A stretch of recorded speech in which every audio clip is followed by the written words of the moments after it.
नमस्कार बच्चों। आज हम देखेंगे गाउस का प्रमेय। गाउस का प्रमेय है किसी भी आकार के बंद पृष्ठ का कुल विद्युत फ्लक्स उस पृष्ठ के अंदर उपस्थित कुल आवेश का 1/ε0 गुना होता है। कथन को देखिए हम इस प्रकार से समझ सकते हैं। जैसे मान लीजिए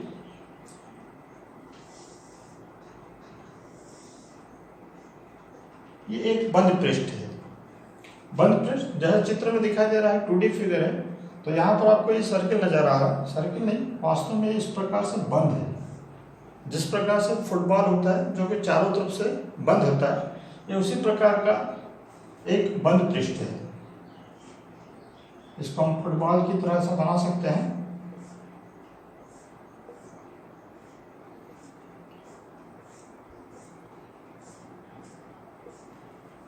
ये चारों तरफ से बंद है। अब मान लीजिए इस बंद पृष्ठ के अंदर किसी बिंदु पर प्लस Q आवेश रखा हुआ है।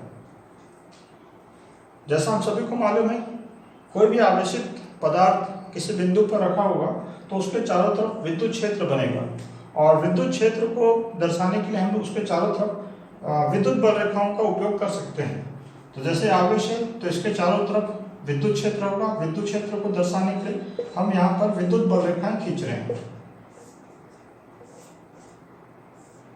विद्युत बल रेखा विद्युत क्षेत्र में खींची गई काल्पनिक रेखाएं होती है जो एकांक धनावेश के चलने की दिशा को प्रदर्शित करती है। जैसे एकांक धनावेश यहाँ पर होगा तो इस धनावेश से प्रतिकर्षित होकर इस दिशा में जाएगा। यहाँ पर एकांक धनावेश रखेंगे तो इस धनावेश से प्रतिकर्षित होकर इस दिशा में जाएगा। तो इस प्रकार विद्युत क्षेत्र को हम इन विद्युत बल रेखाओं के द्वारा प्रदर्शित कर सकते हैं। हम यहाँ पर देख रहे हैं कि ये जो बंद पृष्ठ है, इस बंद पृष्ठ में से विद्युत बल रेखा बाहर क्यों निकल रही है, अर्थात एक बंद पृष्ठ के क्षेत्रफल में से बल रेखाएं निकल रही है, अर्थात इस बंद पृष्ठ से बद्ध विद्युत फ्लक्स होगा। तो गॉस ने अपने कथन में कहा है कि किसी बंद पृष्ठ का संपूर्ण विद्युत फ्लक्स, यानी अगर हम इस पूरे बंद पृष्ठ का कुल विद्युत फ्लक्स अगर हम ज्ञात करें तो उसका मान फाई, ये विद्युत फ्लक्स को हम फाई से दर्शाते हैं, तो विद्युत फ्लक्स फाई बराबर इस बंद पृष्ठ के अंदर उपस्थित कुल आवेश। तो दिख रहा है यहाँ बंद पृष्ठ के अंदर प्लस Q आवेश है, तो इस बंद पृष्ठ के अंदर उपस्थित कुल आवेश का 1/ε0 गुना होता है, अर्थात फाई बराबर Q/ε0। ये गॉस के प्रमेय का कथन है। तो दिख रहा है विद्युत फ्लक्स फाई बराबर Q/ε0, जहां पर Q बंद पृष्ठ के अंदर उपस्थित कुल आवेश और ε0 एक कांस्टेंट है जो कि वायु निर्वात की विद्युतशीलता कहलाती है।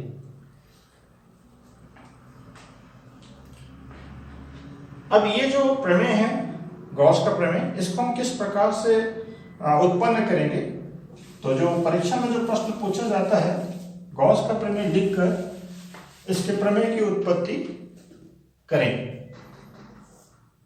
तो इसके लिए हम यहाँ पर एक बंद पृष्ठ की कल्पना करें। एक गोला है जो कि चारों तरफ से बंद है। हमने सरलता के लिए माना हुआ है कि ये जो बंद पृष्ठ गोलाकार है।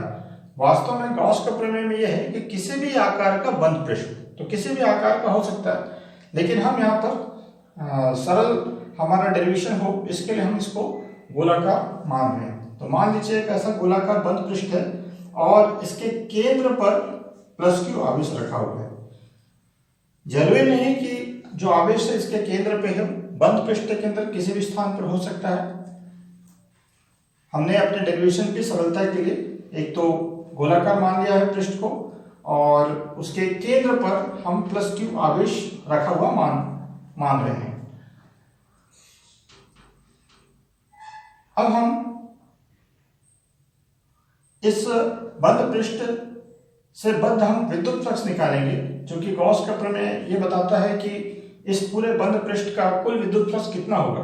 तो इसके लिए हम लोग इस बंद पृष्ठ को कई छोटे छोटे पृष्ठों से बना हुआ मान सकते हैं। जैसे फुटबॉल में छोटे छोटे क्षेत्रफल होते हैं, तो उसी प्रकार मान लीजिए यहाँ पर एक छोटा सा क्षेत्रफल है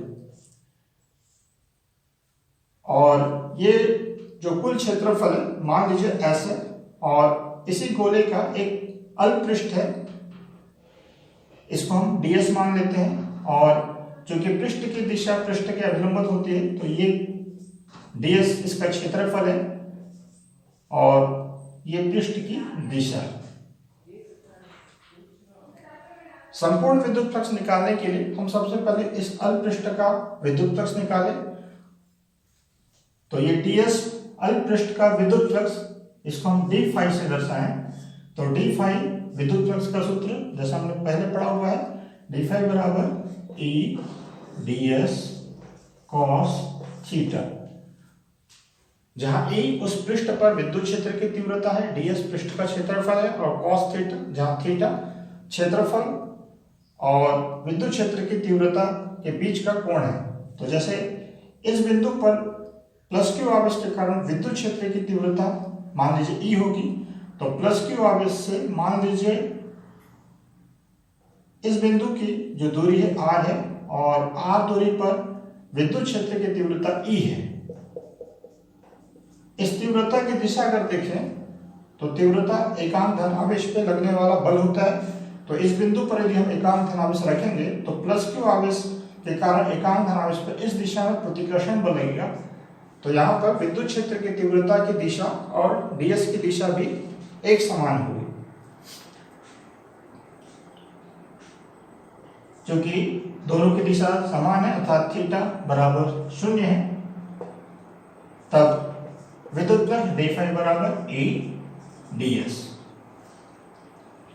अब यहाँ पर हम इस ds पृष्ठ का विद्युत फ्लक्स निकालने के लिए हम यहाँ पर सबसे पहले तीव्रता का मान रखें।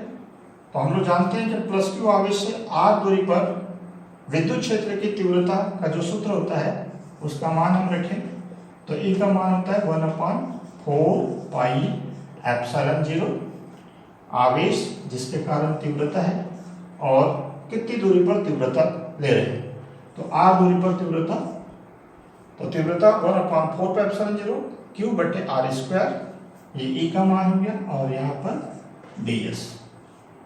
तो इस प्रकार हमने इस अल्प पृष्ठ से बद्ध विद्युत फ्लक्स की गणना कर ली।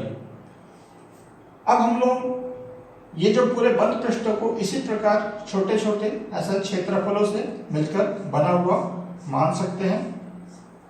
तो हम हर प्रकार के क्षेत्रफल की अलग अलग गणना न करके इस अल्प पृष्ठ का जिस प्रकार से विद्युत फ्लक्स होगा इसी प्रकार सभी पृष्ठों का हम मान सकते हैं और इसको हम समाकलन कर लें। तो दोनों पक्षों में अगर हम समाकलन करें तो समाकलन d फाई बराबर समाकलन 1/4 पाई एप्सिलॉन 0 q बटे r स्क्वायर ds।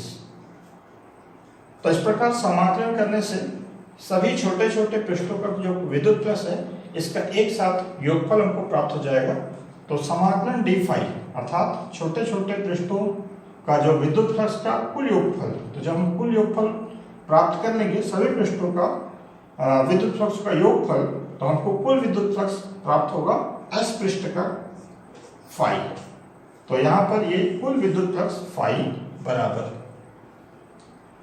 समाकलन जब भी हम करते हैं तो जो कांस्टेंट राशियां होती है वो बाहर निकल जाती है। तो जैसे यहाँ पर दिख रहा है 1/4 पाई एप्सिलॉन 0 कांस्टेंट है, इसको हम बाहर निकालिए। आवेश Q, तो चूंकि बंद पृष्ठ के अंदर Q आवेश है जिसका मान कांस्टेंट है, इसको भी हम बाहर कर लें। दूरी r की अगर बात करें तो इस कंडीशन में r तो कांस्टेंट है क्योंकि आवेश केंद्र पर है, चाहे हम कोई भी पृष्ठ लें तो किसी भी पृष्ठ से दूरी r कांस्टेंट होगी। लेकिन अगर r जो आवेश अगर केंद्र पर नहीं होता उस स्थिति पर ये दूरियां हर पृष्ठ से अलग अलग होती, तो इसलिए r को हम कांस्टेंट के अंदर ही रहने दें। समाकलन यहां पर बचा है ds बटे r स्क्वायर। अब यहां पर देखिए जो राशि दिखाई दे रही है ds क्षेत्रफल और ये r त्रिज्या, तो क्षेत्रफल बटे जो त्रिज्या का वर्ग होता है, तो हमने एक पढ़ा हुआ है घन कोण। तो घनकोण बराबर होता है क्षेत्रफल बटे त्रिज्या का वर्ग। तो यहां पर दिख रहा है ये हमारे पास एक क्षेत्रफल है ds और इस बिंदु पर आवेश है। यहां से हम इस प्रकार से बिंदुओं को मिलाएं तो हमको यहाँ पर दिखाई दे रहा है कि इस क्षेत्रफल के द्वारा इस बिंदु पर एक घनकोण बना हुआ है।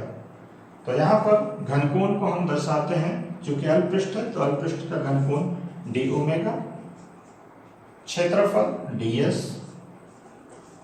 त्रिज्या का वर्ग, यहाँ क्षेत्रफल से इस बिंदु की दूरी r है, r के स्क्वायर।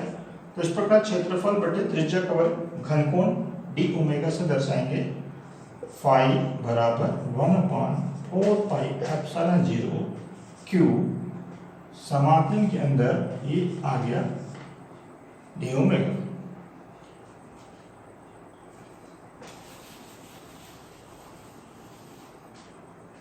अब यहां देखिए समाकलन डी ओमेगा अल्प पृष्ठ के द्वारा बनाया गया घनकोण डी ओमेगा है। समाकलन डी ओमेगा अर्थात पूरे पृष्ठ के द्वारा बनाया गया कुल घनकोण कितना होगा। तो जैसे इस स्थिति की अगर हम बात करें तो यहां पर दिख रहा है डी ओमेगा बराबर ds बटे आर स्क्वायर है और कुल घनकोण अगर बोलेंगे तो ओमेगा बराबर ds कुल क्षेत्रफल। तो गोले का कुल क्षेत्रफल 4 पाई आर स्क्वायर होता है और त्रिज्या आर स्क्वायर कैंसिल। तो यहाँ पर दिख रहा है कि इस गोले के लिए जो संपूर्ण घनकोण का मान 4 पाई हमको प्राप्त हो रहा है। याद रखिए ये केवल एक गोले के लिए है, लेकिन ये सिद्ध किया जा चुका है कि पृष्ठ चाहे गोलाकार हो या किसी भी आकार का हो, यानी इस प्रकार का भी एक बंद पृष्ठ हो सकता है। आवेश यहाँ पर कहीं पर भी हो सकता है, अलग अलग पृष्ठों से इसकी दूरी अलग अलग हो सकती है, लेकिन पूरे पृष्ठ के द्वारा किसी बिंदु पर अंतरित घनकोण का अगर हम संपूर्ण मान निकालेंगे तो उसका मान 4 पाई ही होता है। तो इस प्रकार अल्प पृष्ठ का घनकोण डी ओमेगा और संपूर्ण घनकोण फाई बराबर 1/4 पाई एप्सिलॉन 0 q और इसका मान 4 पाई। यहाँ दिख रहा है आपको 4 पाई ऊपर भी है 4 पाई नीचे भी है, ये दोनों कैंसिल हो गए हैं। इस प्रकार हमको फाई बराबर q अपॉन एप्सिलॉन 0 प्राप्त हो जाता है। यही गॉस का प्रमेय का कथन में आया था कि किसी भी आकार के बंद पृष्ठ का कुल विद्युत फ्लक्स उस पृष्ठ के अंदर उपस्थित कुल आवेश का 1/एप्सिलॉन 0 गुना होता है, जहां q पृष्ठ के अंदर उपस्थित आवेश है और एप्सिलॉन 0 वायु निर्वात की विद्युतशीलता है। याद रखिए अगर मान लीजिए इस गोले के अंदर में आवेश नहीं है, आवेश बाहर अगर होता तो आवेश का मान 0 हो जाता, क्योंकि ये आवेश यहाँ पर पृष्ठ के अंदर उपस्थित आवेश। तो अगर पृष्ठ के अंदर नहीं है तो इसका मान 0। इस प्रकार इस बंद पृष्ठ का कुल विद्युत फ्लक्स फाई का मान 0 होगा। तो ये था गॉस का प्रमेय। Thank you.